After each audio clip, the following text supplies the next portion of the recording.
Mr. Thomas Lee. Hey. We're on. This is our what number podcast? Because we did some before. 3. Third one.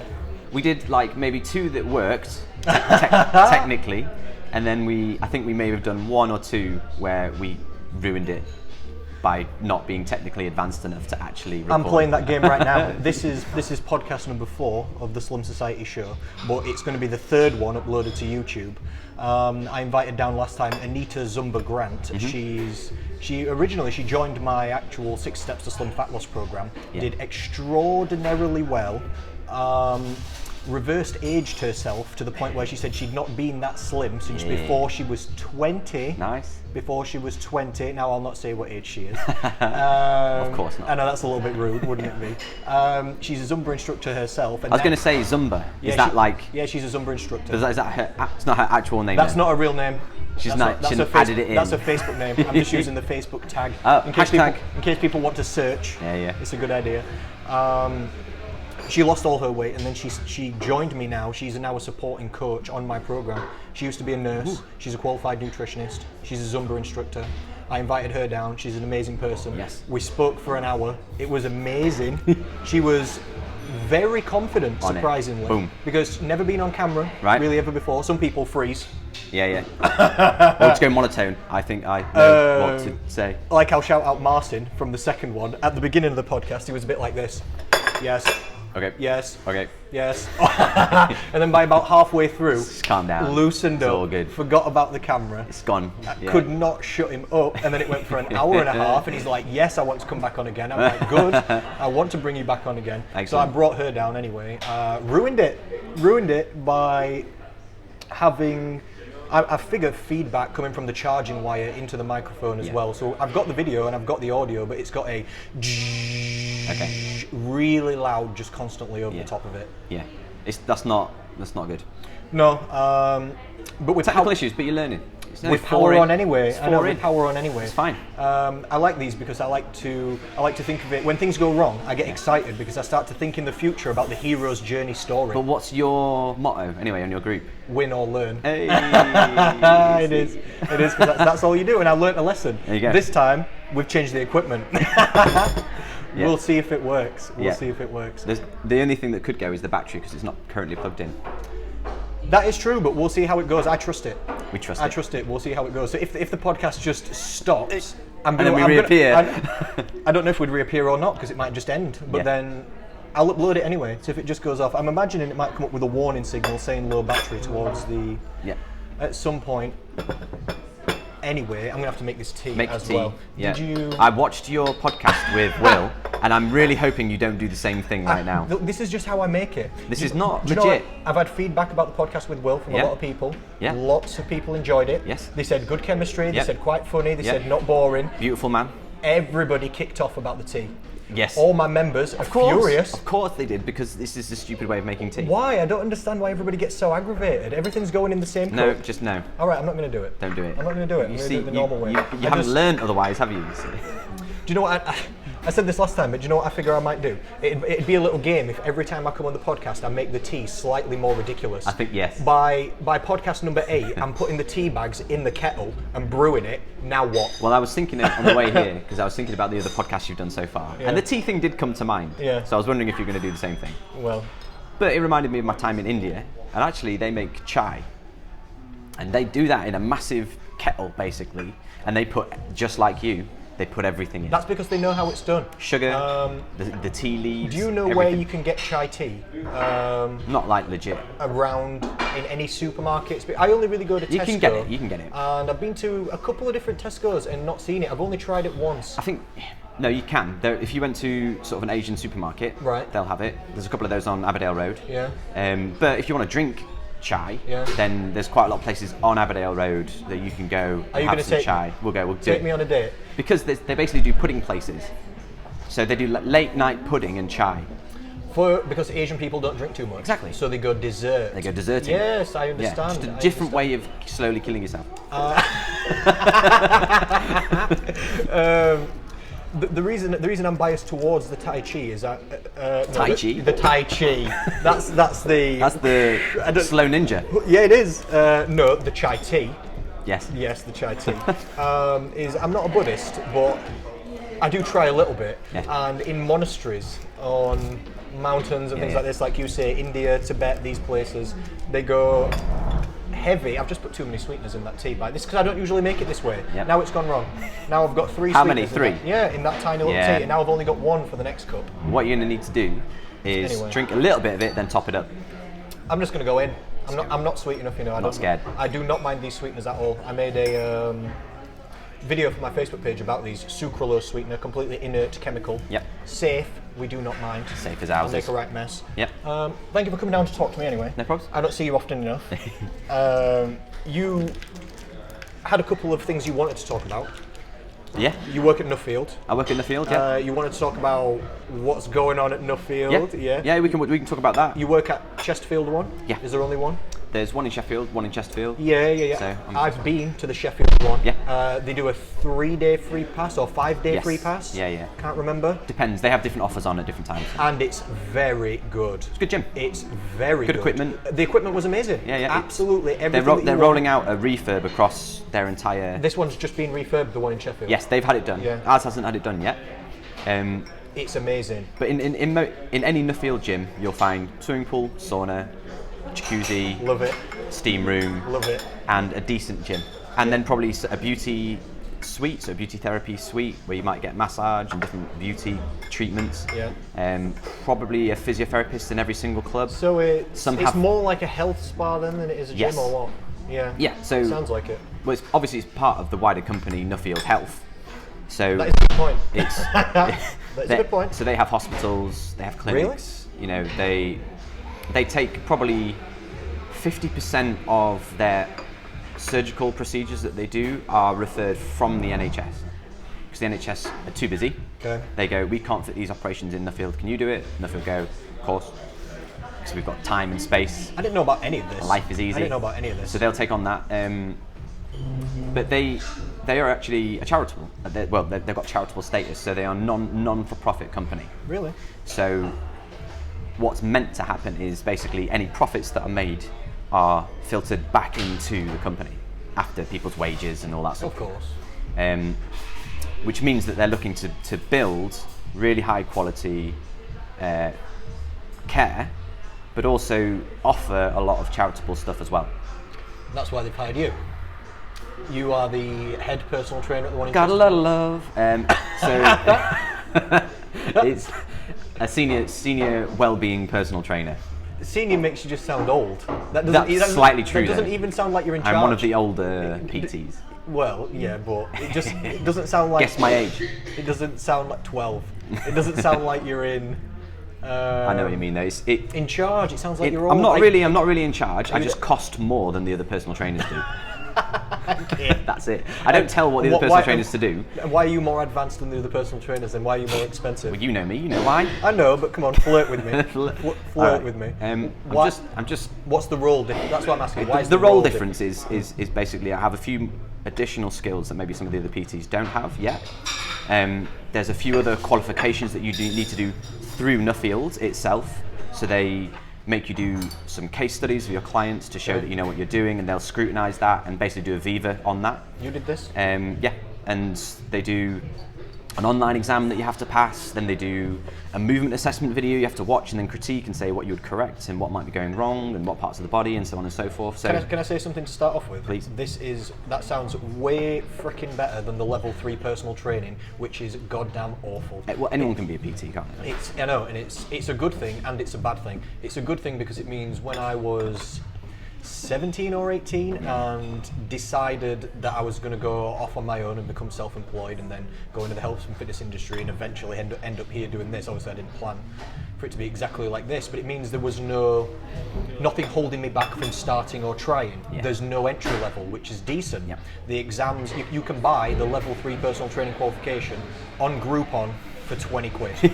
On Groupon, yes, for 20 quid. Yeah. And I know this because I have recommended that people do that, and then because you have to go educate yourself anyway. It makes no difference where you do the level 3 personal training.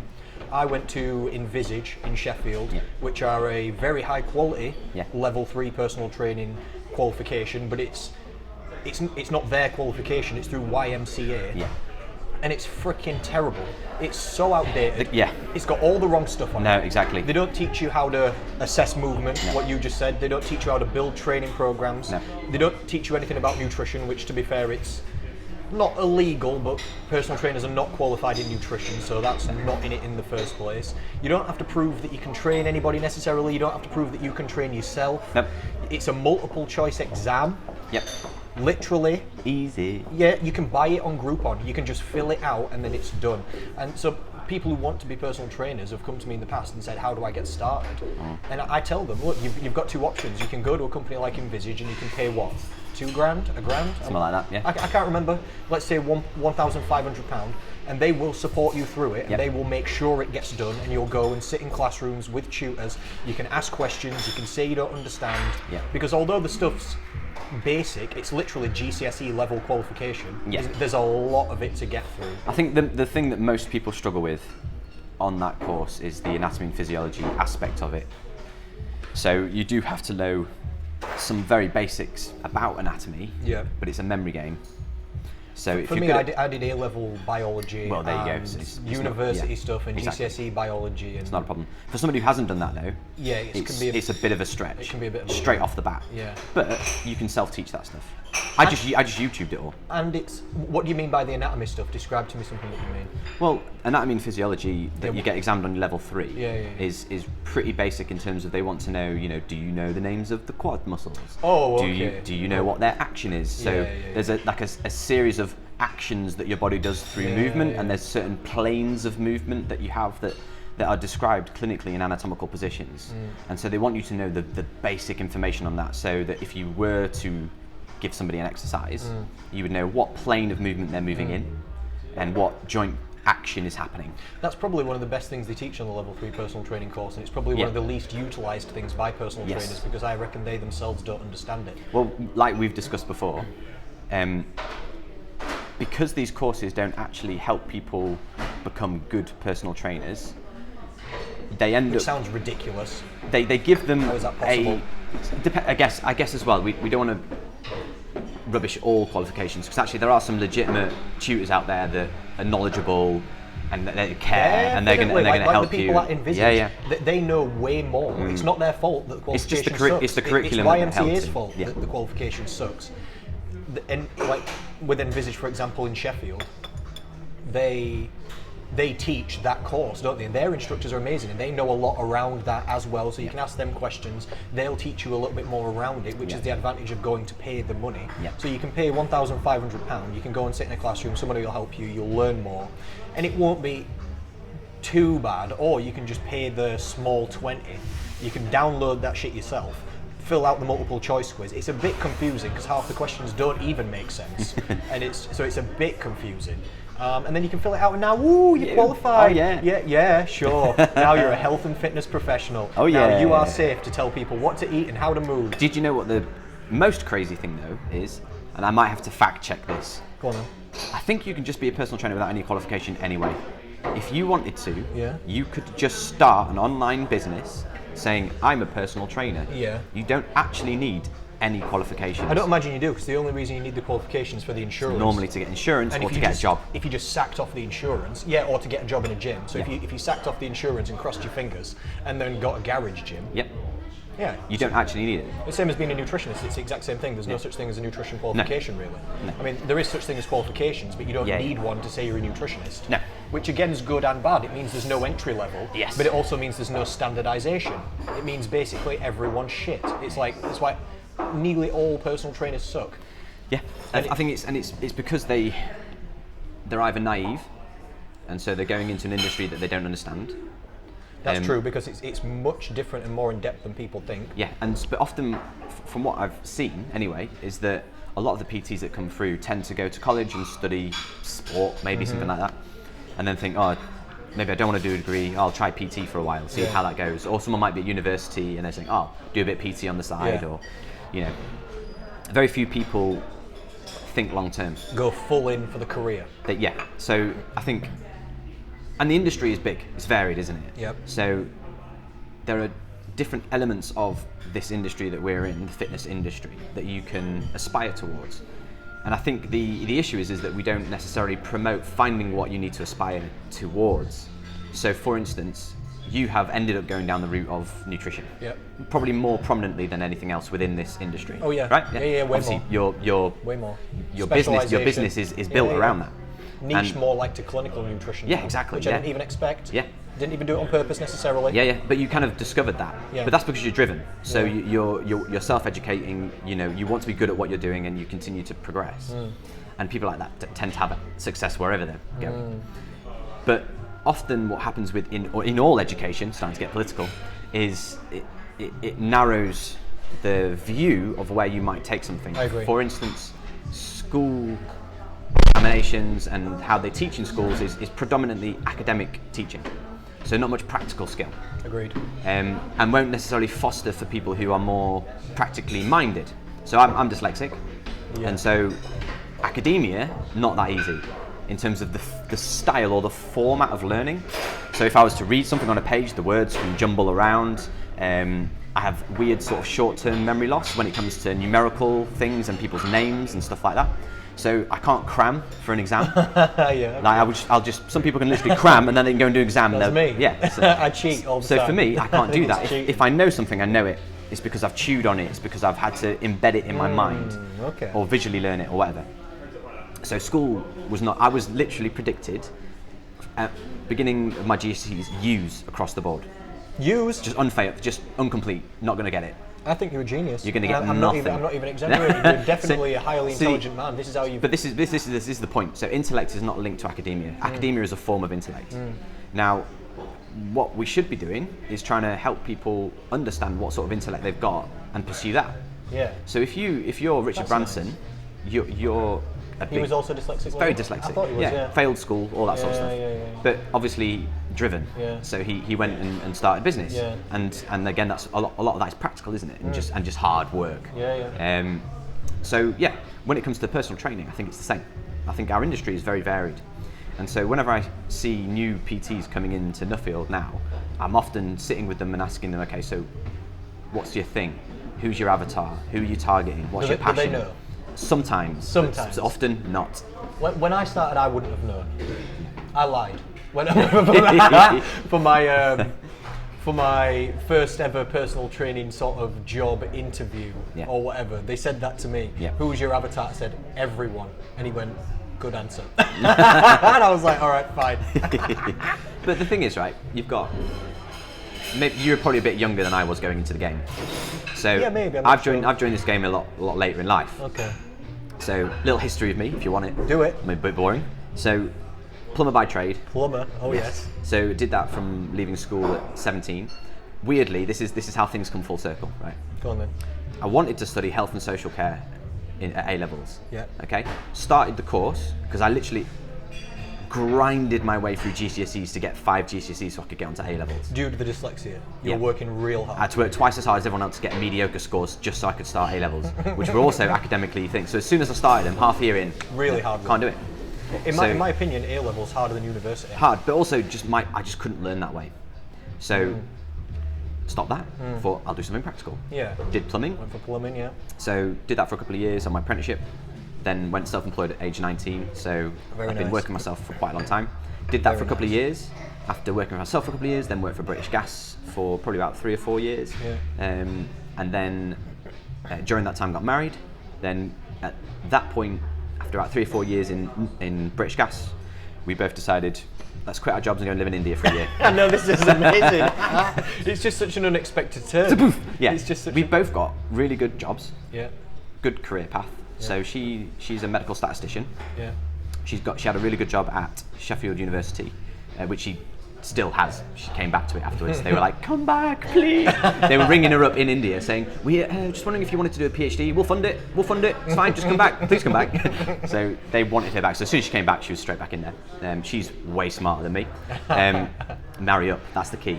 Marry up. So we went and lived in India for a year, working for a charity in a church out there. Really good, great perspective, something a bit different. Learned about chai. Yeah. And Chai then tea, not Tai coming Chi. back from India was kind of like what do I want to do? Yeah. So I did some landscape gardening for a bit. Yeah. For about 9 months. Again, physical work. Physical work, yeah. That was good. I've did landscape gardening for 6 months. Hard work. Labour of death. you will toil in the soil until you fucking return. It's absolutely... Digging holes, right? There's nothing harder than digging holes. I couldn't even exercise. I would have got used to it eventually. Yeah. I would have got used to it eventually. Yeah. But the literally dog's body work, but very rewarding. Oh yeah. I loved it because one of the things that I like to see. I suppose everybody does, but I like to see progression. So one of the things I really enjoyed about it was, I know this sounds so basic, but there wasn't a wall there, and at the end of the day, now there is. Yeah, it's very instant reward. It's instant reward for what you did that day. Same with any trade work, really. So it's quite gratifying in that sense. I felt it. But mentally, it's quite satisfying. So if you're working in an office and it's just endless paperwork, and it's always going to keep just going around and around, sort of thing, no thanks. Give me a leak, I'll fix it. We're done. Client's happy. High five. Yeah, same thing. Build a wall. It's built. It looks nice. And it's worked out really nice for you now, hasn't it? Because you've just come from a property that you own where you've done it all up with friends because you've got trade skills. It's set me in good stead in terms of practical skills. I've got no DIY skills. You know this. Talked about I can't even use a screwdriver. I've got pictures and mirrors at home on the floor because I dare not put them up. Literally, I only have one skill, and it's talking about nutrition, and then I just try and get help from other people. Literally. Nothing wrong with that. I'm just ultra Nothing niche. wrong with that. No, yeah. I just saved myself a lot of money when we were renovating this student house that we own. Yeah. So anyway. Then decided gonna get into fitness. Yeah. So went on my level 3 qualification. Amazing. Literally squeezed as much information out of my tutor as possible. Where did you do this? This was in Wakefield with Active IQ. I know Active IQ, yeah. In an Exercise for Less gym. Okay. With a tutor called Rupert. Was it through Active IQ or was it through Exercise for Less? Was it one of those deals where you go work for them after? No, they would offer you a job. Yeah. But I didn't want to work for them. So. And now you definitely don't want to work for them. No, it's got worse. Very strange what they've done. Very strange. Not nice. So then got into the game a bit later on in life. So I'm 33 now. I've been doing this for about 4 years. 3-4 years. So worked with you for a while. Yeah. In the gym. Just over there. Yeah. Right now we're at Kelham Island, the Gatehouse Cafe. It's really nice here, isn't it? Nice tea. Yeah. Come check it out. You've never been here, you said? No. It's relatively new. It has like a jukebox that looks like it's from the 60s. It's cute, isn't it? It's like hipster. It's cute. There's multiple fireplaces. You can sit upstairs. There's fairy lights. There's cakes which you should not buy. You should not buy. There's cronuts. Do you know what that is? Nope. It's over there. It's a croissant and a donut. You think I'm kidding? I'm not laughing. Oh, wow. I'm deadly serious. Right over there. It's a cronut. I might have to have one when we finish this podcast. I'm not even. No, you're not. I don't even know. I would not even be able to estimate the calories of that all of them. That mythical food invention. Yes. Whatever that's supposed to be. So yeah, just at Kelham Island, there's the gym group. Yes. Which is an amazing gym. Yeah. And if you're a personal trainer, the gym group is an amazing company to work for. I did not end up working at the gym group by accident. I ended up working at the gym group specifically on purpose. Yeah. So it was a good place to start, I think, and it got my head in the game, definitely. And like yourself, it kind of helped me develop what my passion was in the industry. And so I've ended up working for Nuffield Health now, and it pushes my buttons. So I like the fact that it's more health focused. Yeah. And I think one of the things we wanted to get into was maybe a brief chat on how we might view healthcare, where it's going, some of the problems that we're seeing, and how we're trying to fix it. How can you possibly do a brief chat on healthcare in the future? That's going to be 49 episodes. How can it possibly be? True. Well, maybe we could start. Despite how bold and shiny this is, though, it's not a crystal ball. My ability to predict the future is very low. We can do some statistical estimations of what we think might happen from the data that we've got now. Who's we? What, you and me? Me? But mainly my wife. I could do this, can mainly asked my wife. Stay tuned, ladies and gentlemen. This is news to me. No, he has all the stats in his head. Watch, in a minute, I'm going to talk about obesity. He's going to know exactly what percentage of our population are in the overweight or obese category. Go. I am 66%. 69. Yes. 69. It's gone up. It's gone up. That must be since McDonald's invented delivery. I must not. It's just the graph went. I must not. But yeah, I felt it. Yeah. When you could order a double sausage egg McMuffin without getting out of bed. Changed the game. The BMI just of the nation just went bip, bump. bing. It just literally just bumped up a little bit. But Nuffield, I think, are, like we were talking about before, it's a charitable company. Yeah. Which means we do charitable stuff. Yeah. So it gives me opportunities to get involved in things I don't think I'd ever be able to have the opportunity to do without working for Nuffield. Nice. For instance, one of the things we currently do is we have children with cystic fibrosis come in, and they have an hour's free personal training a week. Give me the 1 minute. What is cystic fibrosis? It's a genetic disorder which very simply kind of most people know of it as a bit of mucus on the lungs, and you have deficiency in your lung function, but that mucus can form in other places as well, like on organs and so on. So it can reduce your life expectancy right down. I think at the moment the average is around about, again, fact check me, around about 35 to 45, I think. Okay. I think. It might be it's getting better all the time. Yeah.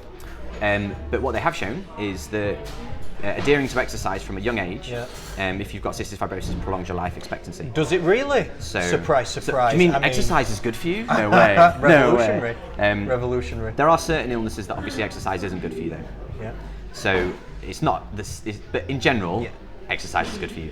Lungs as well, isn't it? So it's So predominantly CV work. So we're looking at getting the cardio on. And they're you said children. This is How old are they? Between 5 and 18. Oh, 5. So we've got a 14-year-old. How do you cardio a 5-year-old? You play games. Oh, that's cute. Yeah. I didn't expect you were going to say that. That's really cute. Yeah, we go in the studio and we'd play games.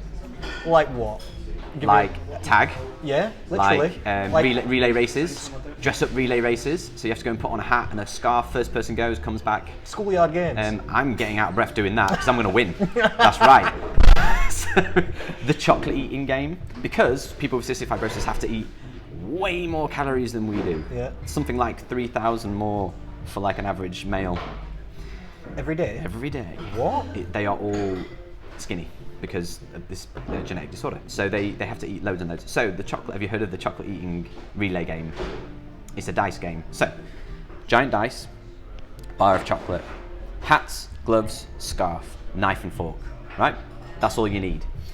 You roll a 6, you get to run to the other end of the room, put the hat on, put the gloves on, put the scarf on.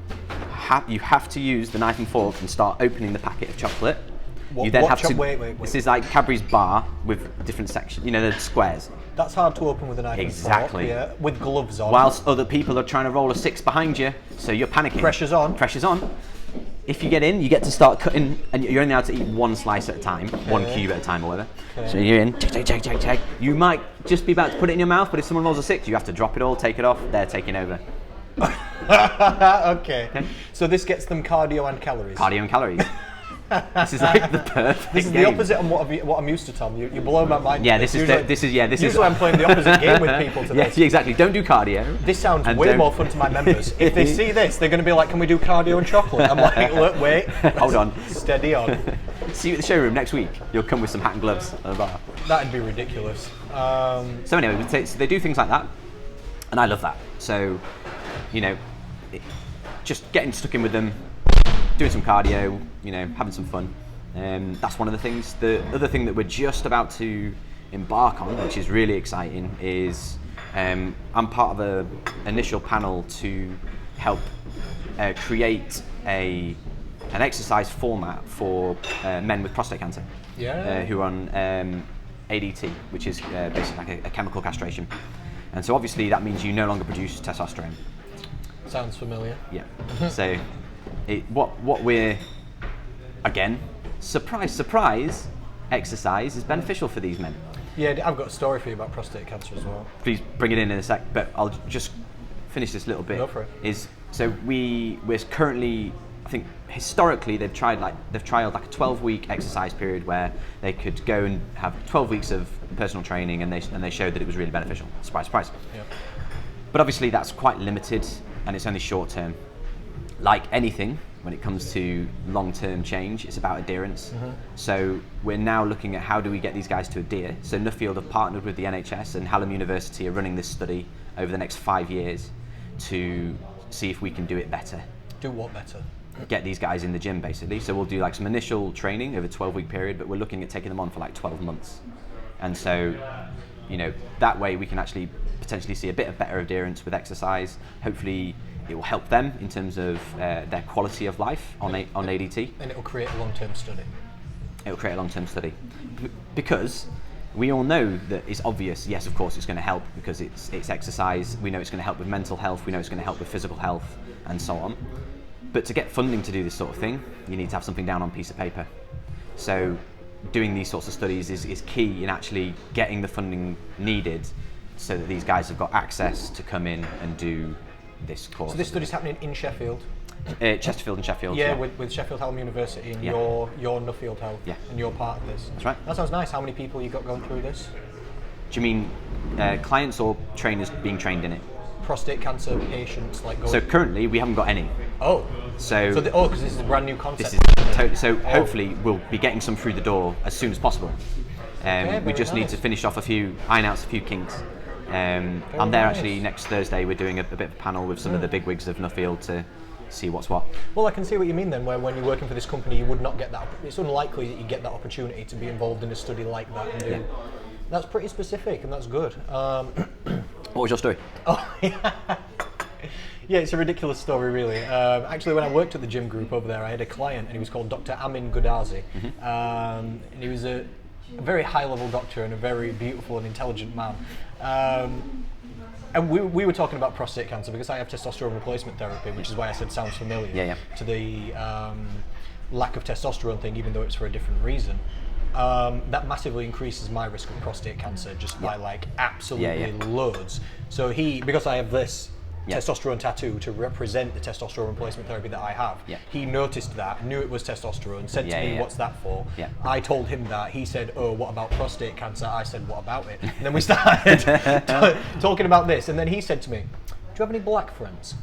Right. And I'm like, yes, of course, thinking, where is this going? And he said, well, African Americans have, again, I'm going to butcher the statistics, some way higher chance of getting prostate cancer than everybody else. So he said, if you've got any black friends, tell them that they need to get the prostate checked. Get checked. And I said, with all due respect, Dr. Gadazi, you think I'm going to go around to my African American friends and tell them to get a finger in the bum? Is this really what we're suggesting? This is not the usual topic of conversation that I go down with people. This is true, but maybe we should. I've just done it. So now go and get a finger in your bum. There you go. That's Connor's advice to you. If you are of a darker skin complexion, finger in the bum. Or if you're 55 and above, finger in the bum. Yeah, just as you age. Isn't it something like, again, you're the prostate cancer man, isn't it something like 90% of all men get prostate cancer at some point or something, but really you age so much by the time it's like coming on that they just don't do anything about it. It's super common. I don't know what the exact statistics are, but it's unbelievably high, isn't it? It's basically 100% chance that I'm going to get prostate cancer basically at some point. Whether it does anything bad or whether they do anything about it, who knows? Yet to be revealed. Yet to be revealed. Yeah. So in essence, that's one of the ethoses of Nuffield Health, is the charitable status and stuff. But one of the other things I quite like is sort of integrated healthcare. So it's not just there's a problem, let's try and fix it. It's there's a problem, let's try and fix it. But then let's think about how we might be able to stop that happening again. Oh yeah, okay. So we're attacking like root causes rather than symptoms, or whatever you might want to call it. Not only helping people get back to health, you're stopping them degrading again afterwards if you can. So you've got a few friends who are physiotherapists, right? Yeah, of course. So I've got a few friends who are as well, and majority of their job is getting broken people and trying to fix them. Yes. Yep. Now, it would be great if they could also take some non-broken people and give them advice. But they are too busy fixing the broken people. I think that's kind of a personal trainer's job. Exactly. So this is where our job can come in quite handy, because we can basically do a bit of preventative care for people. That's true, of course. So the more resistance training you do, the stronger your muscles get, the better joint function you have. It's true. And so you're less likely to get injured.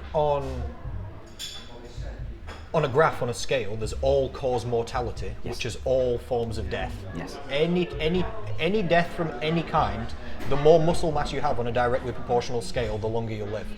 Did you see Dr. Rhonda Patrick post about the 40 press-up benchmark that they're going to start using for risk factors for coronary heart disease? No, tell me. So apparently, if you're a man of a certain age and you can do 40 press-ups, Yes. that is as good an indicator in terms of risk factors for not getting cardiovascular disease as some of the other tests that we have at the moment. That's very nice. I'm like, huh. It's like that. You can do 40 press-ups. Yeah. Can't you? Of But course. I'm not that age yet, so It's kind of like that thing where they said if you can do this. yeah. Do you remember? Can you get up from the floor with Yeah, your legs yeah, crossed? yeah. I mean, I can't do it in this tiny chair, but yeah. yeah. So, yeah. But you're right. It's you know, we know hands down that the biggest problem is being overweight or obese. I mean, that is the biggest killer. Yeah, pretty much. It's, you know, I think after smoking, it's the biggest cause of cancer. But it's something we can fix. There were those adverts, weren't they? And everybody got angry. I didn't see what with these. Did you not see this? I don't Did you know. not I see might this? have. I just might They were, jog my memory. They were on bush shelters and massive billboards, and it said obesity causes cancer, or obesity, something like statistics like that, like second biggest cancer causer after, I'm butchering it, after smoking, or something like that. And they blurred out or not placed in some of the letters, so that when you looked at it, you thought, what does that say? And then you figure out it's obesity causes cancer, and then everybody got angry Kicking about off, it, and there was a massive media thing. Fat shaming. Yeah, there was a massive media thing about it. But it's true though, isn't it? That's the problem. Well, they wouldn't be able to write it if it wasn't true, because it's just true statistics at the end of the day, isn't it? Cancer's just when a cell goes wrong, and if you've got more or larger cells, there's just more of you to go wrong. Yeah. It's just basic, isn't it? Yeah, It's why people lower calorie intakes equal longer lifespans pretty much always, because if you have less calorie intake, there's less of you to go wrong, and there's slower cell turnover. Yeah. So when cells turn over less, there's less chance of when it does turnover, if it messes up, that causes cancer. If you've got slower turnover, you've got less chance of cancer rate. Higher calorie intakes of all kinds are just correlated with living not as long, essentially, aren't All they? the more, issues, the more calories you eat. And I don't know how that balances out, I wonder, with exercise, because imagine if you were an endurance athlete, you might be eating loads, but you're also exercising loads. So the higher calorie intake is putting more stress on your body, but the intense fitness is having positive impacts on your body, and then what the balance of that would be, I have absolutely no idea. Yeah, again, not sure. I think it depends who you talk to, doesn't it, as always. I've heard certain scientists who are specifically looking into aging and how to age well, and a lot of them say actually some exercise is good, but not extreme exercise. I completely agree. You can take anything too far. Exactly. So, and you you're know, doing ultra marathons, that's not helping you. That's not good for joints. That's not good for muscle retention. I don't even know if a marathon's helping you. I wouldn't do one. I think you could do one. Could do one, but I don't want to. You definitely could, because you're a very fit man. I couldn't. I can do 10k. But I think it's too far. I don't think it's too far. It's not good for joints. What's the myth about the guy who died? I don't think it's true, is it? He had other stuff going on. The guy who ran the original. He had other stuff going on. He had other stuff going on. He had the stories he ran from marathon, was it? To somewhere. I don't know. Another Greek place to warn of an oncoming war or something like this. It's the original marathon story. Mr. Marathon, yeah. And then he ran that distance, then apparently died at the scene, and then I thought, that's an interesting story, and then I heard it was a myth. I heard it's just not true. That's just like straight up invention. What's his chops who carries the baby cow up the hill? Oh yeah, that's an interesting concept. The birth of progressive overload is you buy a baby cow, you carry it up a hill. As the cow gets older, you keep carrying it up until you can carry a full-grown cow on your back up a hill. That's also a myth. That didn't happen. Well, of course that didn't happen. But the principle is to teach you progressive overload, isn't it? So it's a nice little story. Yeah, the principle's pretty cute. I like the link between all-cause mortality and muscle mass, because at first it's like, what? If you're more jacked, you'll just live longer. And it's like, yeah, you will. Because how did you get that muscle in the first place? You must have exercised. Even if somebody took steroids or something like this, if you don't exercise, you will not build much muscle. They're not like Miracle Grow. No. If they were, everybody would just be jacked. Yeah, you just take a pill. Yeah, if you could just take a pill and you were just slim and just look jacked, everybody would just look amazing. Yeah. Wouldn't they? It wouldn't matter even what it cost. Yeah. You'd just see all celebrities looking amazing all the time, but they don't. Yeah. To get that muscle, you have to have exercised. Yeah, you got to work. So your heart's going to be stronger. Yeah. You're going to have stronger bones, like you said. I think the leading cause of indirect death in this country is when you're elderly, falling over, breaking something, ending up in hospital. Exactly. You've got low immune system. When you're in a hospital with your broken rib or hip, which is not necessarily life-threatening, you catch a contractable disease from somebody else, and then it's a little bit too much all at once. Yep. If you've got if you can do squats and lunges, and you've got stronger bones and joints, you're probably not going to fall over. No. And if you do fall over, you're going to be more hardy. You bounce better. Yeah, you're not going to break as easy, so you're not going to end up in hospital. You're not going to catch that either. Yeah. If you're training and you've got bigger muscles, you absorb more carbohydrates. Chance of diabetes goes down. If I stab you, you've got more hard stuff to get through before I get to the organs. This is actually a true story where there was, and I've told this story before, but I'll just go for it again anyway because it's interesting. There was two bodybuilders, I think this is in the 90s, husband and wife, both on steroids, both absolutely jacked, like veins on the eyebrows coming out. Even her, the woman, like, veins on veins. Not even just like in good shape, the woman, like absolutely stacked to beyond belief. Can you imagine their arguments? Can you imagine how angry they would get? Roid rage. You're about to find out how angry they can actually get in the story. They have an argument one day. She shoots him with a shotgun in the stomach from about 4 foot away accordingly. Right. The shotgun, whatever it is, bullets, pellets, shrapnel, I'm not sure, does not penetrate his abs. So jacked. He's so jacked, the bullets, he still dies, he still bleeds out. She also shoots herself, and then they're both found dead.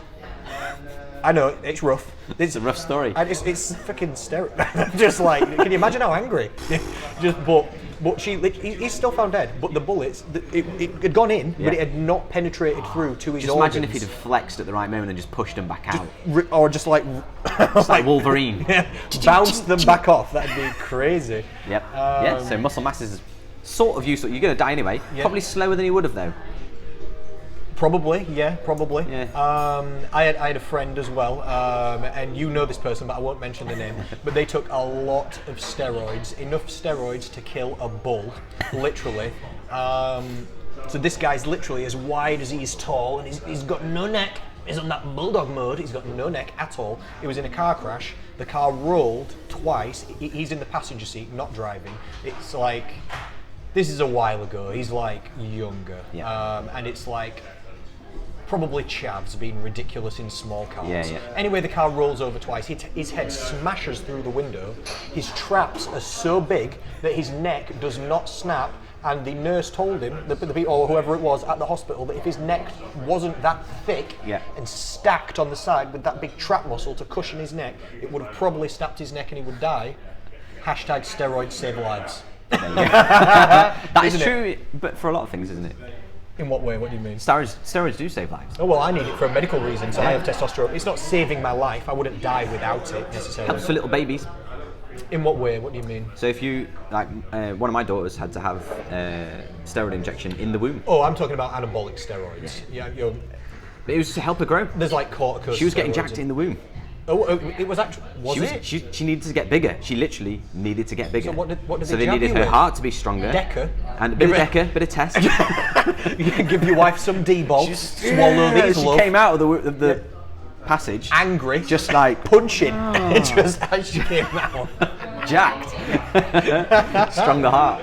So that's crazy though. Yeah, but yeah, I mean, this is why I think it blows my mind. I've run out of sweetness. Oh. Never mind. You just have to go tea, no sweetener. Here we go. Check it out, ladies and gentlemen. Watch his face. Go for it dry. Go on. So the things like what you're doing are, in my opinion, towards the answer. What do you mean? Our nation is on its way to a serious crisis in terms of. Oh, are you going back to the holistic health? Holistic health, encompassing, not but holistic. Just like you said, how more muscle mass helps, with all-cause mortality issues, and obviously the biggest factor is being the right weight. Would you agree? Yeah, it is. It's true. So the biggest factor for being healthy is being the right weight. This is why I teach on my course that healthy eating is not as good for you as calorie reduction. Yeah. Ironically. Exactly. No, eating I totally less agree. is healthier for you than eating healthy. The first priority, get to be the right weight. It's just true, isn't it? Because then, so let's take for example your your business. Yep. You're charging £36 a month, £36 per month, yeah. right? And these people guaranteed results. Of course. Right. It's just science, isn't it? Science. Always okay. works. Now let's look at some of the facts and figures of the NHS and the predictions for where it's going in terms of treating people with obesity, or the cost to the NHS I've got due some to stories about this for you as well. obesity. Go on. I think, see if you think this is right. I think directly Yeah. it's about 1.9 billion What is? cost to the NHS Oh, I have no because idea. of people being in the overweight category or obese category. Really? I have no idea. Okay. Direct cost. Indirect, it's something more like 16 point something billion. Okay. Why? Because loads of other things spiral off from that. Like type 2 diabetes or whatever, you know, because that costs a lot of money to does, treat, that's and people correct. live long life with type 2 yeah. diabetes, and it just keeps costing more and more and more and more money for the NHS. This is a fixable problem. It is. Like, you're fixing it. Yeah. This is why I think integrated healthcare stuff needs to kind of be the next thing, where the NHS needs to look to people like yourself who have successful weight loss businesses and say, Connor, we've got 300 people. Yeah. We're going to pay you their membership. Yeah. If And they would save money. they would save, they would save a bomb. The NHS are pretty awful at weight loss support and nutrition. Dietitians are not even close to being the gold standard in nutrition at all, even slightly. If you go to see a dietitian, the chance of getting the correct advice is 50-50. It is. They are not up to date or even able to give the correct advice sometimes, because they have to adhere to NHS guidelines. Yeah. And the NHS guidelines are outdated. They're outdated. So their hands are tied in that sense. What advice they can even give is not necessarily correct. No. But it's not the NHS's fault, because they've got enough shit on their plate. Yeah, exactly. They've got absolute shit from every angle. Every angle. Every goddamn thing And that goes wrong with anybody. Exactly. Goes They're straight to them. dealing with everything. It goes straight to them. They're dealing with everything. So they've not got, like you said, they're having to outsource freaking surgeries. Yeah. Because they've not got enough people or time Yeah. or money or whatever it is. It's ridiculous. Yeah. So it's not their fault, but I agree, because I've done a clinical nutrition course. Yeah. When studying for this clinical nutrition course, a lady came down from the leading obesity management centre in the UK, which I believe is in Glasgow, which I also believe is the UK's fattest city. Hashtag fried Mars bars. Oh yeah. Oh yes. Yep. And also when you're in Scotland, everything's really far away from everything else. Everything's always uphill and it's always raining. Yeah. So you don't want to go outside anywhere really, because you've got to drive, 'cause it's all uphill and rainy and far away.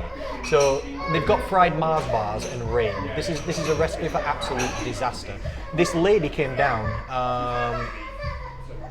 Child's having a bad time. It's all right. It's all right. I don't even hear it. You're used to it. I'm so zoned out. Yeah, it's fine. How is your new family member? Fine. Beautiful. This lady came down to talk to us on the course about clinical nutrition and about what she does. And I could tell she was broken down by it. She was trodden down. Yeah. The speech she was giving basically was telling me not to try. Right. Her attitude was basically, bother. it's pointless. Yeah. She was saying if somebody is over this certain level on the BMI category, the chance of them losing weight successfully and keeping it off is almost zero. It's less than 1%. Yeah. 90% of everybody who loses any weight in the UK gains back more weight than they lost within 2 years. Yeah. So it's 90% failure rate, and if you're in the higher BMI categories, the failure rate goes higher and higher and higher and higher. Yep. And so she's basically saying it's impossible to get done, but then she started talking about what they actually do at this place with these people who get sent to them because they're in bad shape and they really need help. So it's like, it's an intense thing to be going through. They get sent to this lady, she sees them, she sits them down, she does like a little bit of a consultation, of course. Yeah. She asks them about the food, she asks them about the lifestyle, she tells them to go like do a food diary. This all sounds standard and nice, doesn't it? And then they come back in 1 month. No, great. And I think that's it. You can stop talking. Yeah. That's the end of the We're done. story. That's why it. It's not going to work. No, that's the end. I just thought you can stop. Yeah. They do what? Sorry. They come back in a month. Are you fucking kidding? That is ridiculous. It's crazy. It's. Do you know Zig Ziglar? Do you know? No. Do you know, he's dead now. He's like one of the original motivational speakers from like the 60s, and he's from Texas. He's got a silly accent. He says, motivation's like showering. It only lasts a certain length of time, so we recommend it daily. Yeah. You can't see somebody in once and then see them in a month. I even And learned, expect them to adhere. it's impossible. And it's not even their fault. It's not enough accountability. I even learned this from personal training, that personal training somebody once per week's not really enough, because I see them on Monday. Yeah. Okay, we have a good conversation, they're boosted up, it's extrinsic motivation, which means it comes external from them, which is weak-ass motivation in the first place. Real motivation comes internal from you. Yeah. So it's extrinsic motivation from me, but I boost them up, I give them some ideas, some tactics, I'm enthusiastic about it, they're enthusiastic about it, they're vibing and feeding off it, they're like, okay, good, I'm rocking and rolling. They have a great Monday, they have a great session, they finish that off. Tuesday, they're still pumped up by it. Wednesday, they're thinking, this is getting a bit lame now. Thursday, they've sacked it off. Friday, it's going down the pan and they've started drinking. Saturday, it's gone to absolute hell. Hungover. Yeah. Sunday, they're thinking, shit, I'm going to see Connor again on Monday. So on Sunday, they start pulling it back round because they're seeing me again on Monday. And we've only done half the week. Whereas if I see them on Monday, they're boosted up, they're ready on Tuesday, they're weaning on Wednesday and thinking, this is getting tough, that's fine, because I'm seeing you again on Thursday. And then Friday, good, you're boosted up. Saturday, Sunday, we can blast through. Take a day off on Sunday if you want, it's fine.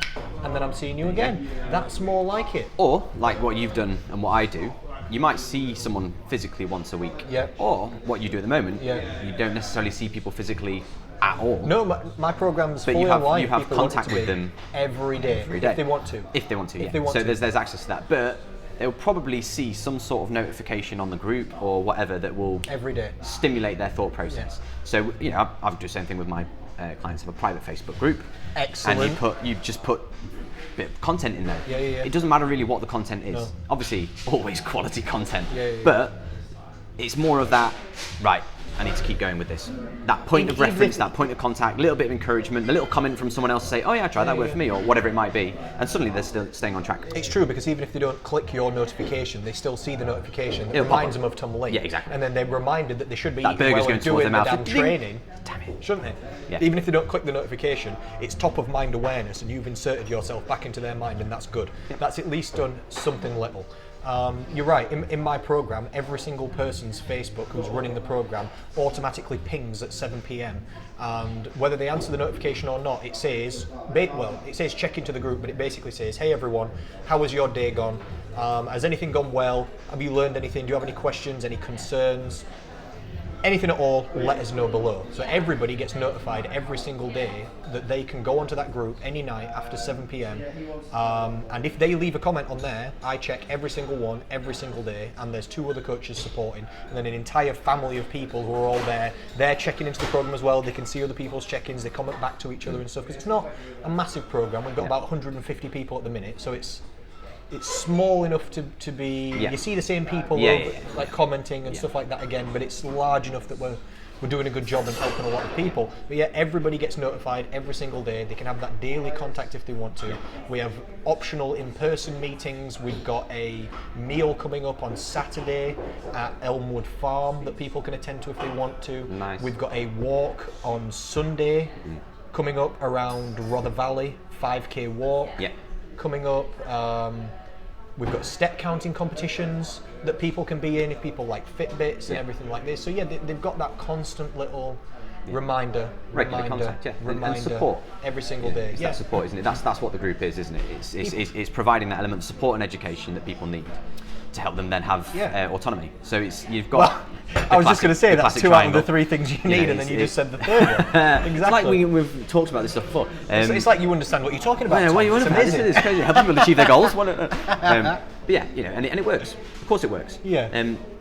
Now, and like we were discussing before, it's not the NHS's fault, because things have evolved. Yeah. When the NHS was created, it worked. Which was how long ago, do you know? Because I A don't. long time ago. I had no idea. But maybe like not as long as you might think. Okay. I don't know. This is a total guess. I'm going to say 50 years. Really? Maybe. I'm probably going to get shot down on that one. I have no idea. I also I'm going to say have I no just don't know. I don't know. Maybe. But anyway. I wouldn't reckon 100, would you? No. Well, was there an NHS in the wars? No. I don't think so. So 50 years is probably accurate. Okay, all right. Anyway. Yeah. But in the last 50 years, everything's changed. Everything's changed. Everything's changed. The food environment is completely different. Really quickly. Not only in terms of accessibility to consumables, but how you relate to people. So obviously the birth of social media and so on and so forth. So what's really interesting to me anyway is that our aspirations in what's known as the sort of like Western world, we seem to be achieving a lot of the aspirations, which is everyone can afford food, right? Which is, I would say, is absolutely true in the West. Yeah. No one's starving to death, are they? Not very many people, not even really homeless people. Not in the West. No, not in the West. I don't think you'll have. No. You'll have people dying of substance abuse. That's a different thing. That's a different thing. But in terms of actually access to food, it's there. Yeah, I'm friends with some homeless people. Yeah, I'm like fine. friends because I see them over and over again, and I chat to them, and I give them things. There's plenty of stuff out there. And they talk to me about it, and even they're okay. Yeah, there's food banks. There's shelters, things like that. So my church is involved in some of those things. Absolutely. So there's stuff out there. So that's one aspiration. Yeah. Tick. Another aspiration: free healthcare for everybody. Tick. Yeah. Another aspiration: getting really good at healthcare. Tick. We're now getting people to live really long. Yeah. So life expectancy is going up. Although apparently it's starting to come down a bit again. Yeah, this is now the first generation that might live starting to come down, less than the previous generation. Because we've got good at all these things, and we've caused ourselves some more problems. Yeah, we've solved some problems to create new ones. It's because nothing's free in life. You've always got to pay. So because everyone can get food, we're eating too much of it. Yeah, we've swung it too far in the opposite direction. So we're now over half our population is in the overweight/obese category. So it's over 2/3. 69% now. It's over 2/3. So now you're a minority if you're slim. Yeah, and two reasons for that, isn't there? Is access to food, but also the way that we work has changed. So we're not as active in essence. Well, some people term it, and what I call it in my program is mechanisation of society. It's basically robots do everything for us now. And progressively we'll do even more. Oh yeah, of course. Yeah, we don't have to walk. You can get through life, literally. I have some people when they join my program and they do like 2,000 steps per day. Yeah. Do you know how long it takes to do 2,000 steps? Like 20 minutes. I was going to say I could or do something that right like now. that. Like Good. 20 minutes. You've not been stood up for 20 minutes in an entire day. Yep. I don't know whether you're wearing roller skates around the house or what you're doing, literally, but you'd think you'd go for a pee more times than to get onto. And there's been plenty of studies done on these things now, haven't they? That sitting is the silent killer, as it were. All those. Yeah, sorts they of said things. sitting was the new smoking, which I don't agree. But I get where they're coming from. But we've got certain things that have all happened together because we wanted them to happen, because they're good things to think about. Like we don't want anybody to go without food. No. We don't want anybody to not have access to healthcare. These are really good things. Yeah, we're not getting attacked by any tribes. Everyone's pretty warm. We've got low levels of contractable diseases. Not it's bad. not going to be starvation. It's not going to be famine. It's not going to be war, most likely. It's not going to be. Yeah. We've got lots of public transport. Yeah. So it's easy to travel around now without having to walk. Even if you went back 20 years, like public transport was pretty rubbish. So you'd normally be walking somewhere. Also, not everybody would be able to afford a car. Now, pretty much everyone can afford. England is amazing. So people talk negatively about England, but I'm like, you find me somewhere that's better than this. Amazing. There's only one thing, and you can see out the window, it's pretty grey outside. That is the only thing about Bit like England. vitamin D. That is the only thing. I don't think you can name me anywhere else that's got anything better. But it's good because we've got enough water. Yeah. All right. You can even say that's all right. You positive. All right, fine, Tom. Even the rain's positive then. It is positive. But to me, it's not. I'm paler than. Straight out of the tap. I could definitely have you in a pail off. I think I'm paler. When it snows, I'm invisible. If I take my top off, people go blind. When I go on holiday, people hold me around their neck like a reflector. Get extra tan. And they get tanned more. I've broken sunbeds by reflecting back to the bulbs When I go and swimming, overheating them. people's children ask why there's a ghost in the pool. Keep going. What's your excuse? I've got no more. You've got no more. I've got you. It's just out. No. But anyway, shot me. I've got no more. But yeah, so we've got an amazing society, as it were. But now we've got some real big problems. And one of the big issues, obviously, like we just talked about, obesity causing massive problems, type 2 diabetes, lots of these ailments that are causing people to die or have less quality of life. But probably a bigger impact is the cost financially of these things, because that has the potential to really, really disrupt our nation. In what way? So if you project these costs forwards, obesity is literally going to bankrupt the NHS. Yeah. We're not far off from that. Okay. I think in America it's even worse. I think they declared it a national state of emergency because of the projected cost of even just dealing with type 2 diabetes is going to be I can't remember what the exact stat was, but I think it was something like it's around 40 years. It would be, if it carried on as it was, it would be 100% of the GDP being spent on healthcare. In how long again? Sorry. 40-ish years. 40 years. Okay. So which is obviously unsustainable. So we can't let that happen. So something's got to give. We're not sure what's got to give yet. There's going to have to be some changes. Definitely. I think they should maybe employ you and roll out Slim Society across the nation. It'd be cute. I don't know if I would accept that job. I'm currently rolling it out myself across the nation. I don't know if I want to go with the NHS. Or maybe just more things like this. But I know what you're saying. But people like Nuffield Health potentially have some of the answers. So because part of what they're trying to do is get people to exercise. So off the back of it, say if they had an operation with Nuffield Health, they'd then have access to go and use the gym and the training facilities. You've got physios, you've got personal trainers who are going to take you through. Sauna for recovery. Yep. You've got all that jazz. So, you know, and then hopefully what happens during your recovery is that you get a bit of an understanding of what it means to live a healthy lifestyle, and you begin to adhere to habits, it. Realize exactly. Yeah, so you start to feel better. Yeah. And so you can bring people out of these risk categories as well as dealing with their issues. That's the goal. And I think small things like that are going to be the answer. It's a preventable thing for every single person. And if you think I'm lying, come test me. I dare you. I dare everyone. Yeah. I put out adverts specifically. Well, you have a 2-week free trial, don't you? Yeah, and I challenge anybody to come and not lose weight. And I'll make it freaking easy. And if you don't lose any weight within the first 2-week free trial, I want you to leave. Yeah. Because we're messing around, and I don't play games. We're not. It's fixable for every single person. It's not the same level of difficulty for every person. Yeah. Everybody's at different places. Everybody's got different lives. Everybody's got their own crap. Everybody's got their own. There's so much stuff going on in people's lives that it's unbelievable. Yeah. So it's not. Some people have got metabolic disorders, genetic disorders. Some people have got active jobs. Some don't. Some at all. Some aren't. Some people have got 2 kids and 2 jobs. Some people have got no kids and no jobs. I get it. Yeah. But for every single person, it can be done. Yeah. Same answer, innit? It's the same answer. Just it's formatted differently. It's always personal, but it's the same science. The answer is the same. The application of the answer is different. Oh, that's a nice way of putting it. Yeah. So and that's part of what you do. It's what I try to do with my clients as well. Is you can give people and you can lay out. Obviously, this is very simple. The methodology for fat loss, as it were. Yeah. But how it's going to work for you might be slightly different to how it works for these people. Well, yeah, I always say it's simple but not easy. Simple but not easy. Because it's easy to understand, and then applying it, that's a different game, and that's what we're professionals at, helping people. Like you're now at Nuffield Health, getting people to adhere to exercise programs for the good of their own health, and I'm getting people to adhere to different nutrition. And I'm slowly segueing towards a certain aspect of fitness as well, which has been interesting. So you've segued towards more clinical nutrition. Yeah.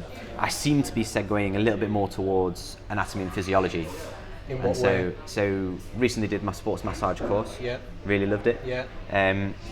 Whenever I train my clients, one of my favourite things is physically watching them move. Yeah. I think, how the body moves, how it works, joint function, mobility, sort of not just mobility, but also functionality. So can you do X, Y, and Z? If not, let's fix that so you can. It also plays a huge role in longevity. Yeah. And so we already briefly touched on it, but if you've got good joint function, it allows you to do resistance training better. Yep. If you can do resistance training more efficiently, you're going to build more muscle mass, you're going to get more bone density, etc., etc. You're going to less likely to have any injuries. And also, the more you understand about your body and how you should be able to move, you understand your posture, you understand the bad habits that you're in looking at your phone and getting text neck. That's me. Forward head stuff. It's super common now. Whenever I have someone in and we do a quick postural check, it's 90% of the people that come through the door have all got forward head. Saw a meme online and it said it's not text neck, and then it showed you a picture of everybody stood at a tube station before phones existed looking at newspapers like this. Yeah. Same problem. Same issue. And being sat down, is a huge. It's nearly impossible to maintain good posture while you're sitting down. Yes. Because your glutes are turned off. So it's now really hard to keep your pelvis in position when you can't keep your pelvis in position. So it's unless you can do that. Unless you can cross your legs. Single lotus. Yeah. And then you can push your heel down into your quad. It keeps you then like on a balanced posture, doesn't it? You can sort of activate your glute, but what most good physios will tell you now is that the anatomical position itself isn't necessarily the most important thing. It's being in different anatomical positions that's important. Or moving, not staying in one position too long. Yeah. Yeah. And so you can, obviously, when you're in a position, try and adopt the best position possible. So, you know, put yourself in a place that's going to have I less. don't feel bad that I fidget so much as well. Fidgeting is great. If anybody's watching this, I'm a massive fidgeter. I think anyone in our game is going to, because we've got too much energy anyway. We're all training. Let's go and do something. You know, we're like twiddling the thumbs. My sister used to hate. I was a kid. I was a tapper, but relentless tapper, just all the time. Shut up. Anyway, so yeah, so movement is life, as we know. It really is. The more sedentary you are. I can tell you've been to India because Hindus say that the entire universe is the dance of life. Yeah, there you go. They think the entire universe is a dance. Yeah, but it's there's a film Movement as well. is life. No, there's a film I watched. Here's going to be a really, really random film reference for you. Yeah. I can't remember the name of it now. Brad Pitt's in it, and there's zombies. They're climbing up a wall. Yeah, World War Z. World War Z. In that film, yeah, Brad Pitt's running away from zombies. Yeah. Right. And says to his wife and child, "We need to keep moving, because movement is life." That's your quote, is it? Brad Pitt from World War Z. Brad Pitt from World War Z. It was more is impressive. what I base all my theology on. Hire Tom Lee, Chesterfield, Nuffield Health. You will survive a zombie attack if you hire it. That's probably true. You probably would survive a zombie attack more. Plus- you are an outdoorsman. Plus, and me and Connor fight each other quite a lot. And you strangle me. Every Mind single you, time. I think maybe jiu-jitsu's not the best idea for zombies, because it can bite your arm. That's true. Did you see that guy jiu-jitsu'd a mountain lion? He put his foot in its neck. I know, he stamped on its neck. I know, just- but it's Pretty impressive though. if you can see this man on the camera, some people, I'm going to be taking the audio feeds and putting them on iTunes as well at some point. So some people might not be able to see, but if you can see this man, he's already said he's a man of God. He's a nice little Englishman. He's a family man. I'm a kind man. You're not even super jacked, no offense, but you will bring down the smite of the Lord onto any man who tries to get in your way. We have wrestled many times jiu-jitsu, and I have been repent your sins, repent your sins, being tapping. Yeah. Amazing. I have a lot of love in my heart, but you get me on a mat, I'm strangling you. It's nice. It's nice. Connor, I think, is just being kind to me. No, it's not true. But I think, you know, it's part of it, isn't it? Is when you talk about longevity, it's lifestyle. We, as part of our lifestyle, we exercise, we go and do fun things like jiu-jitsu, we go into the Peak District and we walk. You take your clients into the Peak District. I take my clients into the Peak District, we run. Snow, rain, wind, don't matter. You know, it's you get out and about. I liked it when you did the GoPro videos. Oh, a few little runs and stuff. Yeah, when you were running with your clients. Yeah, I really liked that. Nice little clips, you running, you're always in front. See you look back, someone's dying behind you, someone's flagging. You're blown off a hill. Yeah. You're like a little mountain goat. I went running with you once in the Peak District and you were literally, I was flagging behind for ages all the way around, and then we just got to this hill at the end and you were just like one of those goats that stands on the side of the cliff. You just went, see ya, and just sprinted off it. I was like, I started walking. Like, all right, fuck you then. I walked it to the end and I thought, can't do this. And you know, for me, so like Connor's already mentioned, I'm not that jacked really. I like to do lots of different types of exercise, but I mainly do exercise that I enjoy. And so I think, you know, I tell this to my clients as well. Sometimes, you know, we train in the gym and we functionally train, so we do lots of resistance training. It's very specifically to maybe if they've got imbalances or they've got injuries, or if they've got immobility, we'll be dealing with that. But also, it's good to do something that you find fun. So, and if that's active, if you don't find it's a it fun, win-win. you won't carry on. So there's no point. And so, you know, getting yourself out and about and doing a few different things, trying some new things, maybe playing a sport. Unless you can get amazing results, and then you might carry on if it's not fun. Because I'm just thinking about myself, and I hate exercise, and I do it almost every day, incling after this. I'm going to do leg training. But there's two elements to it. I just dread it. I just think I don't want to do this, but I'm going to do it anyway. Yeah, you're committed to you because you know it's going to do you good. You're going to get the aesthetics that you're after. I'm working on my bum muscles, Mr. Lee. Excellent. I've got that skinny white man scaffolding physique, where I'm just, it's attached, but it's all pretty straight, and I'm trying to go for more like that Beyonce, if you know what I'm saying. That's one thing that actually I'm going for the flat tum and the fat bum. The most jacked on me are definitely my glutes. It's that mountain goat attitude that you've got. And my hips don't lie. You've got. You should see me dance. I can get my hip in my elbow, in my armpit even. It's. I'm trying to work on it. I'm thinking I might become one of those female Instagram models. You know, if I can work on my glutes a little bit. Walked into the gym today, the one that's across the road that we already mentioned. I've not been in there for quite a while now. Went in, there was a lady just stood in front of the mirrors with some high heels on. And I was like, I said to... Oh, I thought you were going to say something different then. I know who you're talking about. But apparently I think she works there. Yeah, it's Charlotte. Yeah, she's a personal trainer there. I said to Chris, I was like, Chris, high heels in the gym though. I thought you weren't allowed to wear high heels in the gym. It's definitely against health and safety. And I was like, what's she doing? He's like, posing. She's just posing. Yeah, I'm like, posing. Oh, all right. Did you notice she's way more jacked than me? She's pretty jacked. Did you notice? She's pretty jacked. She's pretty jacked. So she must train as well then. She just, unless she's going for one of those. She's got some sort of system where she just poses and gets jacked. I need to learn from her. That'd be amazing. Maybe you need to talk to her about glutes. She's got one of those fitness model things. Show things. Okay. Coming up at some point. Get your high heels if you want a good bum, good calves. It's a trend now doing that kind of thing, isn't it? And it's pretty dangerous, to be honest, especially for women. I think it's not really healthy to get that really, lean. really short calves as well. Or from the high heels. Everyone's got short calves. It's like one of those chronically tight things. I did that, so I ended up with plantar fasciitis for like 7 years because my calves and hamstrings were just tight as death. Yeah. When I started doing jiu-jitsu, I started stretching it off because they made me a couple of times a week. And then now I can... What's the stretch called, where your legs are out in front and then you just grab your toes and you try and pull your chest down? It's just a hamstring stretch, no? I don't really know what that stretch is called. But now I'm pretty close to getting my chest to touch my quads, like with it straight out. It took 3 years. I'm doing it twice a day, or like 3 times a day. But we briefly mentioned, didn't we, about something called a Tim Tam or a Theragun. So this is part of my life now. This is one of the worst experiences of my life. I briefly Tim Tammed you, didn't I? You Tim Tammed me, and it was god awful. You explain the Tim Tam. I'll complain about it afterwards. So it is a percussion massager. So it basically looks like a jigsaw, but it has a massage equipment. Not a picture of like a farm scene where you put the pieces together. Not that jigsaw. No, like a power tool. A jigsaw. drill. Yeah. It's a freaking. So you're going to stab your body with this, ladies and gentlemen. Continue. Yeah. So I use it as part of sports massage. So I use my hands because it's easier to palpate muscles. So I can actually feel through the muscle. Palpate means press. But also it's part of palpating is to activate the muscle. Hardcore massage. It's investigatory. Palpating is to find out where you are and what's going on the surface of the muscle or the fascia.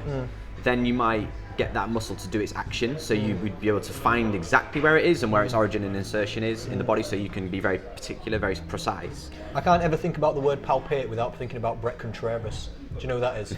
He's probably the world's leading like glute researcher sort of thing. Like he has one of those. Hang on, sorry. Repeat. A world leading glute researcher. Wait. That can't be a job. Wait. You wait.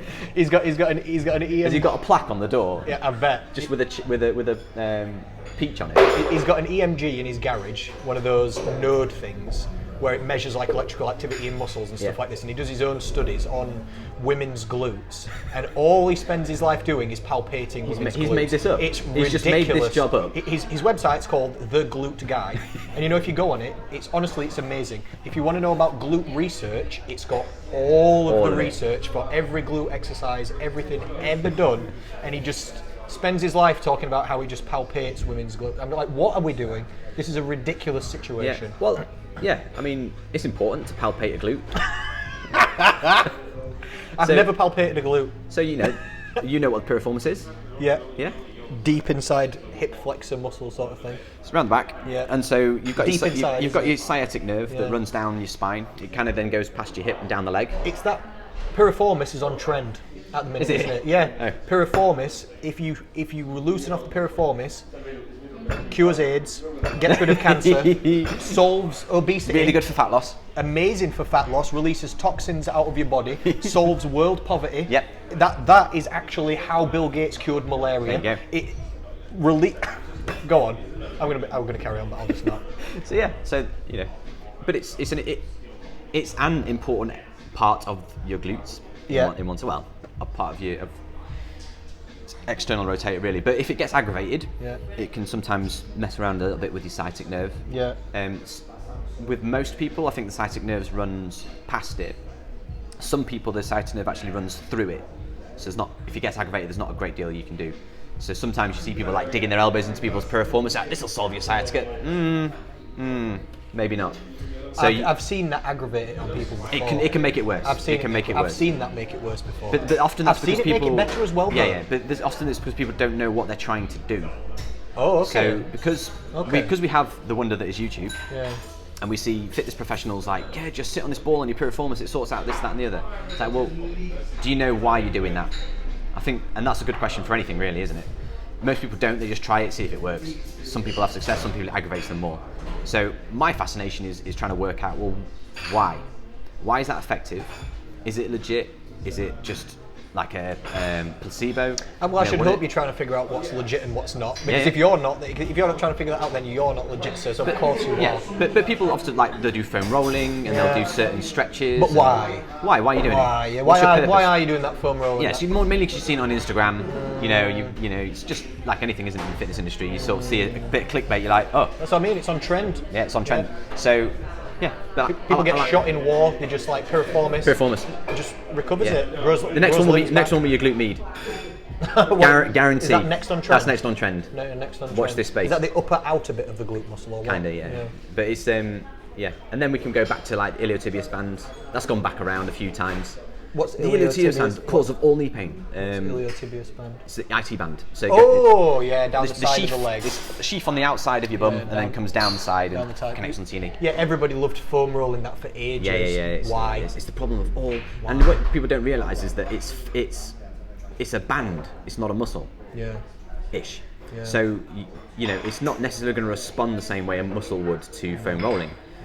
And what does a foam roller do to a muscle anyway? Well, it's mainly trying to target fascia release because of the surface area of it. But again, people don't really know the difference. So, for instance, we should be able to take your arm, practical examples on a podcast. Do it. And if we're pushing down, we can get hold of your skin, we can go a bit deeper, get hold of the fascia, and then we can go really deep and get hold of the muscle. And so if you're dealing with fascia, you're not rubbing skin, you're rubbing fascia here, and you can break down bits of gristle or tightness within the fascia of any given muscle, or it could be that the skin is actually not sliding properly over a bigger joint, so like the elbow. So some people might have issues with extension or whatever in an overhead position, and it's actually because the sliding theory of the fascia in the skin isn't working very well over the elbow. So if people think, oh, I'll just roll my tricep, it's my tricep that's tight. It's not. It actually could just be fascia and how your skin articulates with that fascia over that joint. So you give it a little rub, see if you can get any better response from it. So being able to kind of have multiple things that you're trialing to deal with joint dysfunction or tightness or pain or whatever. If you meet a good practitioner, they're going to be honest with you and say, it's a bit trial and error. Yeah, of course. It's actually, we're going to try this because it's most likely this. But actually, let's have a bit of an investigate and see what's going on. Pain's a weird thing, isn't it? Where you can get pain for no reason, and you can have massive issues and get no pain. Yeah, I mean, it's a pretty not well understood. It's hard, and also how people respond to pain is different. Yeah. And so it's very varied. But I had someone in with DDD, which is a degenerative disc disorder, constantly in pain. Morphine patches, just not in a good way. And so we thought, well, we'll see if we can help a little bit. And in my head, I'm thinking, really, you need scans, you need this, and I'm not going anywhere near the spine for this. But one of the areas that she felt most pain was like down the side of her leg.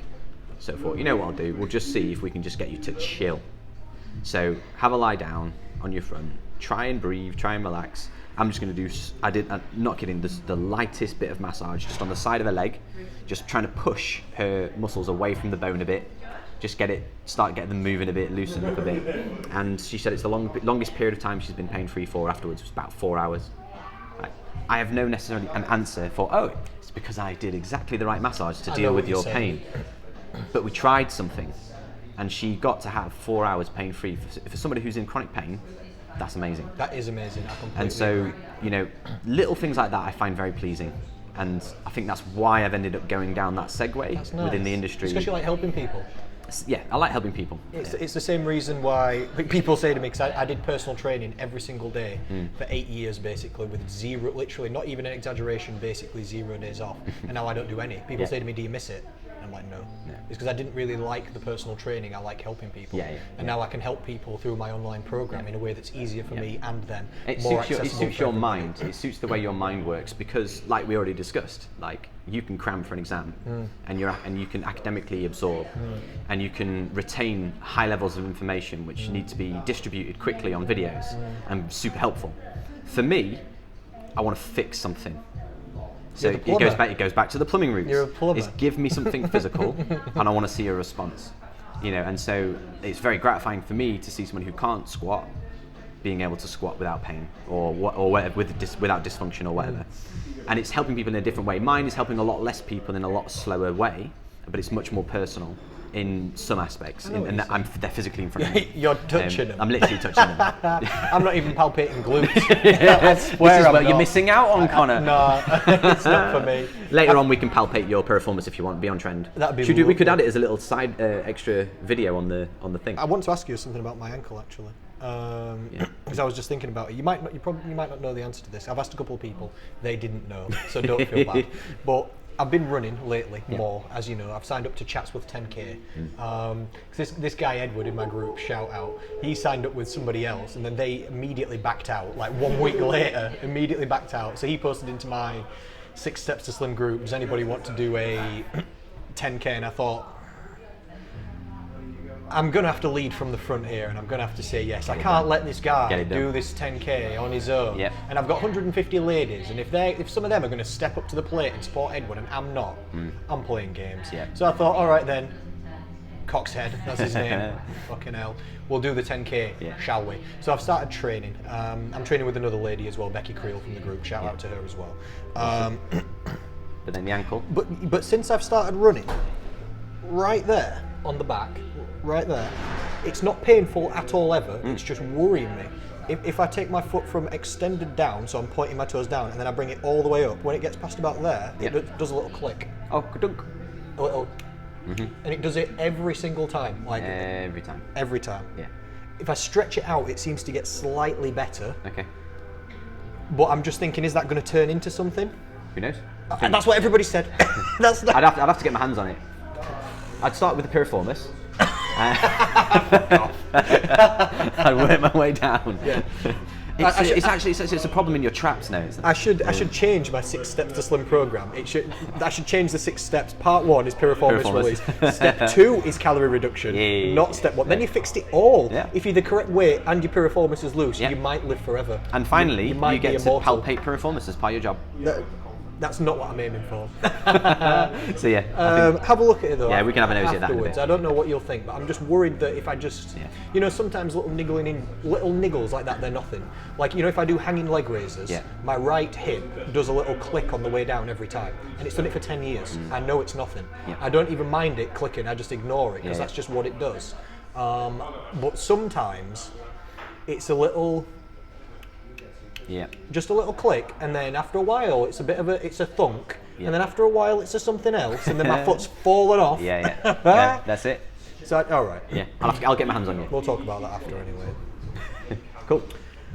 What do you reckon, Mr. Tom Lee? I think we're done. 1 hour 20. Anything else? We did manage to talk a little bit about the future of healthcare. We got into a little bit, It was nice. I thought you were going to say microbiome. I was trying not to go too serious. I thought you were going to say microbiome with future of healthcare, and I thought we were going to talk poop hills. I didn't know what we were going to say. Oh, cool. Next time. And why fasting is good for your gut biome. Yeah, amazing. I'm on the radio tomorrow, and in Sheffield, and I think I might talk a little bit about fasting. Actually, coincidentally, but anyway, we'll talk about that afterwards. Do you have anywhere that people can contact you or find you? No, I like to stay anonymous. Shut up.